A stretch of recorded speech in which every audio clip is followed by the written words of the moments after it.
जी अस्सलाम वालेकुम students. So today we are discussing chapter number 7 electrochemistry. Last time जो है वो हमने पढ़ा था रस्टिंग ऑफ आयरन, जिसके अंदर हमने बताया था कि आयरन की जो प्लेट है, ठीक है, कोई भी आयरन मेटल है उसको रस्ट कैसे लगता है, जंग कैसे लगता है। और रस्टिंग ऑफ आयरन जो है उसके लिए इम्पॉर्टेंट है कोरोजन का प्रोसेस। हमने बोला था कि रस्टिंग जो है वो किसी भी मेटल की कॉमन होती है, जनरल होती है, लेकिन कोरोजन जो है वो आयरन की स्पेसिफ़िक टाइप होती है। ठीक हो गया। मतलब कोरोजन जो है वो एक स्पेसिफ़िक मेथड है जिसके थ्रू जो है वो मेटल जो है वो ख़राब होती है या डी शेप होती है या डिफ़ॉर्म होती है। तो आज हम उससे जो है वो प्रिवेंशन का पढ़ेंगे कि हम कोरोजन से जो है वो प्रिवेंशन किस तरह कर सकते हैं। यानी rusting of iron is called corrosion, as you know that, and today we are gonna discuss that how we can prevent our metals from process of corrosion. So first one, removal of stains. हमें अपने जितने भी metals हैं उनसे जो है वो stains को रिमूव करना होगा। ठीक है। प्रिवेंशन ऑफ कोरोजन के लिए हमारे पास 3 से 4 बेसिक स्टेप्स हैं, जिसके अंदर फर्स्ट स्टेप हमारे पास है रिमूवल ऑफ स्टेन्स। तो reasons of stains in an iron rod acts as the site for corrosion. यानी जो आयरन रोड होता है उसके अंदर कोई भी रीजन होते हैं जिसके ऊपर कोई ना कोई स्टेन हो, कोई ना कोई दाग होता है, तो या किसी न किसी किस्म का कह लें कि डेंट वगैरह होता है। अगर वो मतलब नॉर्मल बॉडी के ऊपर किसी किस्म का उसको कोई ऐसा हार्ड बॉडी उसके ऊपर लगी है जिसकी वजह से उसके ऊपर स्टेन आ गया है या किसी किस्म की डेंट वगैरह आ गया है, तो उसके ऊपर जो है वो कोरोजन का ज़्यादा जो है वो चांसेस होते हैं। If the surface of iron is properly cleaned and stains are remove it would prevent rusting.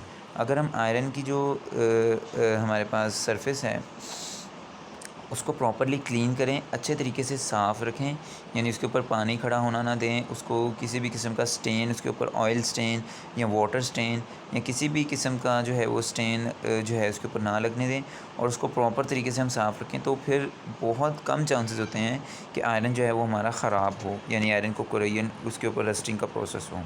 Next one is paints and greasing. Greasing और painting of the surface can prevent the rusting of iron.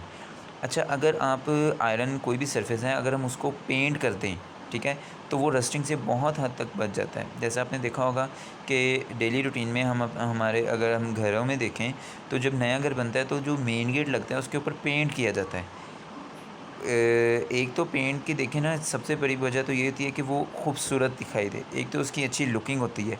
लेकिन अगर कोई मतलब साफ़ हालत का भी हम लेते हैं तो मतलब अगर लुक उसकी अच्छी भी है तो भी हम उसके ऊपर पेंट की कोटिंग्स करते हैं, और एक कोटिंग नहीं, 1 से 2 कोटिंग्स होती हैं। वो इस वजह से की जाती हैं कि एक तो उसकी दिखने में लुक अच्छी है, और सेकंड मोस्ट इम्पॉर्टेंट थिंग कि वो रस्टिंग से बचा रहे हमारा जो भी गेट है या जो भी ग्रिल है, जो भी आयरन से बनी हुई कोई भी हमारी चीज़ है, मेटल चीज़ है, तो वो जो है वो रस्टिंग के प्रोसेस से बची रहे। बिकॉज़ ये जो ग्रीसिंग और यहाँ पेंटिंग होती है ये ऊपर लेयरिंग हो जाती है। तो जब इस आयरन सरफेस के ऊपर लेयरिंग हो जाती है तो फिर रस्ट जो है वहाँ तक, वाटर जो है वहाँ तक पहुँच नहीं पाता। With the development of technologies, modern paints contain a combination of chemicals called stabilisers that provide protection against the corrosion in addition to prevention against the weathering and other atmospheric effects। तो जिस तरह science ने जो है वो develop कर दिया है, तो हमारे पास मॉडर्न टेक्नोलॉजीज़ के अंदर ऐसे पेंट्स भी आ गए हैं जिसके अंदर कुछ ऐसे केमिकल्स मौजूद हैं जो कि कोरोजन के अगेंस्ट जो है वो प्रोटेक्शन करते हैं। यानी अगर पेंट्स को हम ऊपर अपनी आयरन बॉडीज़ के ऊपर पेंट्स करते हैं तो उसके अंदर कुछ ऐसे केमिकल्स हैं जिसके अंदर जो है वो कोरोजन से प्रिवेंट करते हैं। और इसके अलावा अगर कोई वेदर भी हमारा चेंज होता है तो वेदर क्लैमिटीज़ जितनी भी आती हैं उससे भी प्रिवेंट रहते हैं। और जितने मर्ज़ी एटमॉस्फेरिक इफेक्ट्स हैं, यानी बहुत ज़्यादा धूप है, बहुत ज़्यादा बारिश हो रही है, बहुत ज़्यादा ह्यूमिडिटी की कंडीशन है, तो ऐसी कंडीशंस के अंदर भी जो इस तरह के केमिकल्स होंगे जो मॉडर्न पेंट्स के अंदर आ रहे हैं वो हमारी मेटल सरफेस को जो है वो बचाई रखेंगे। Next one is alloying. Alloy is a homogeneous mixture of one metal with one और मोर अदर मेटल्स और non metals.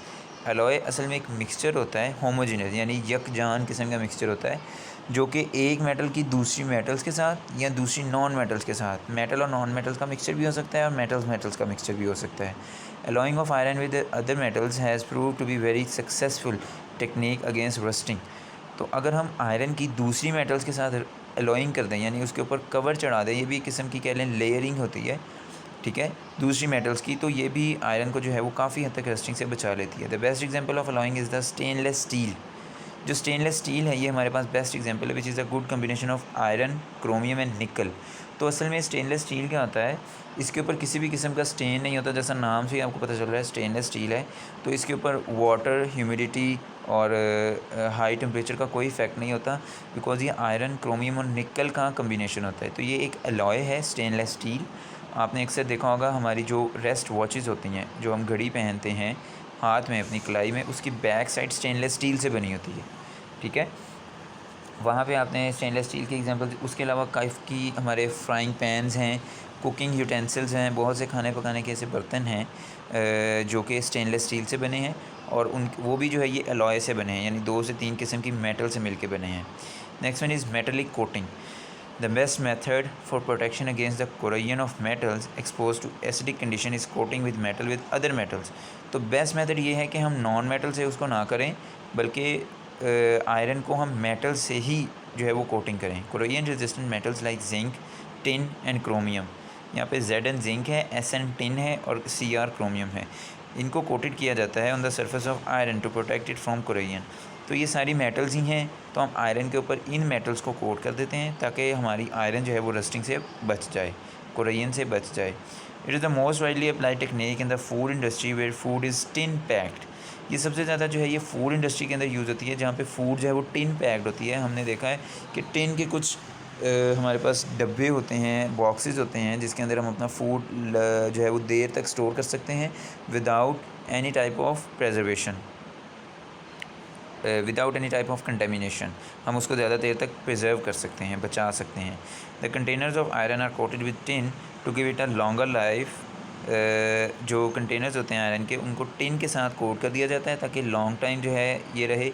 Metallic coating can take place by physical as well as electrolytic methods.